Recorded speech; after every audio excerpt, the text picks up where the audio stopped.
Kadapa assembly స్థానం నుంచి Telugu Desam party అభ్యర్థిగా మాధవిరెడ్డి గారు విజయం సాధించారు. దీనికి సంబంధించి మనతో మాట్లాడడానికి మేడం గారు. మేడం, మీరు కడప ఎమ్మెల్యేగా విజయం సాధించారు. కడప అంటేనే బహుశగా వైఎస్ఆర్ కాంగ్రెస్ పార్టీ కంచుకోట అంటారు కదా, అట్లాంటి చోట విజయం సాధించారు. ఎట్లా ఫీల్ అవుతుంది? చాలా సంతోషంగా ఉందండి. 8 months బ్యాక్ మా అధ్యక్షుడు నారా చంద్రబాబు నాయుడు గారు నన్ను కడప నియోజకవర్గ ఇన్ఛార్జిగా పంపించారు. That is the best decision he took.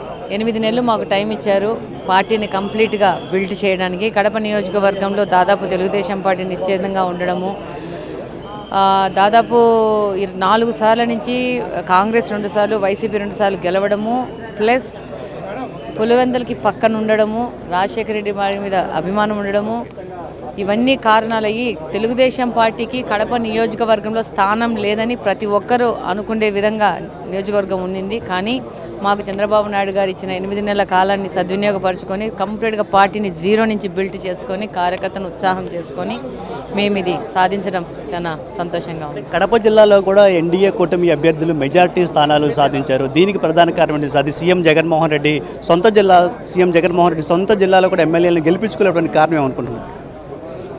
అందరికీ తెలుసు, రాష్ట్రానికి దేశానికి ప్రపంచానికి అంతా తెలుసు ఆయన పరిపాలనా విధానం మాత్రమే. అలాగనే కడప పార్లమెంట్లో 7కు 5 స్థానాలు గెలవడం జరిగింది. కడప పార్లమెంట్ అధ్యక్షులు నా భర్త శ్రీనివాసరెడ్డి గారే.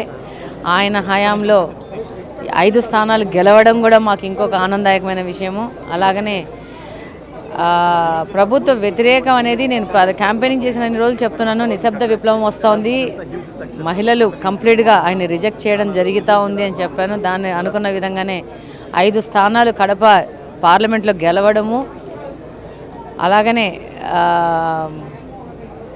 మేము కడప పార్లమెంట్లో కూడా గెలవాల్సిన ఉండింది, జస్ట్ మిస్డ్.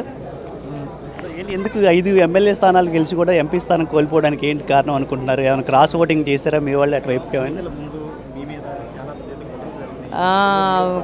షర్మిల గారికి క్రాస్ ఓటింగ్ జరిగిందండి. కడపలోనే దో బైకొంక అనేది ఒక నిదానం మొదలైంది, 2 ఆడవాళ్ళకి అని చెప్పేసి. దాంతో కొంచెం షర్మిల గారికి ఓట్లు పడడం కూడా జరిగింది. దాదాపు తెలుగుదేశం పార్టీ వాళ్ళు కూడా వేసారా అనేది నా క్వశ్చన్. తెలుగుదేశం పార్టీ వాళ్ళు వేయలేదండి. తెలుగుదేశం పార్టీ వాళ్ళు వేసింటే నేను గెలిచేదాన్ని కాదు. ముఖ్యంగా ముస్లిం మైనారిటీ వాళ్ళు షర్మిల గారికి వేయడం జరిగింది. ముస్లిం వాళ్ళు ముఖ్యంగా దోనో బైకొంక అనే ఒక నిదానం తీసుకొని కొంచెం షర్మిల గారికి బాగా వేయడం జరిగింది. క్యాబినెట్లో మీకు చోటు లభించబోతుందంటే పెద్ద ఎత్తున ప్రచారం జరుగుతుంది. మీకు ఏమైనా హామీ ఉందా? మీరు ఏమైనా ఎక్స్పెక్ట్ చేస్తున్నారా? లేదండి, నాకు దాని గురించి ఏ విధమైన ఐడియా లేదండి.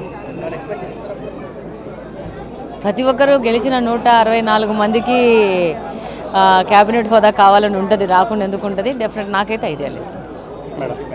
ఇది మొత్తంగా కడప ఎమ్మెల్యే అభ్యర్థిగా గెలిచినటువంటి మాధవిరెడ్డి తన గెలుపు పట్ల ఆనందాన్ని వ్యక్తం చేస్తూ ఉన్నారు. ఎమ్మెల్యే గెలిచిన వారు ప్రతి వారికి మంత్రి కావాలని కోరుకుంటుంది. అయితే మంత్రి పదవి విషయంలో ఏం జరుగుతుంది అనేది చంద్రబాబు నిర్ణయం తీసుకుంటారని కూడా మాధవిరెడ్డి చెప్తూ ఉన్నారు. కెమెరా పర్సన్ మల్లికార్జున్తో రమేష్, స్వతంత్ర టీవీ, విజయవాడ నుంచి.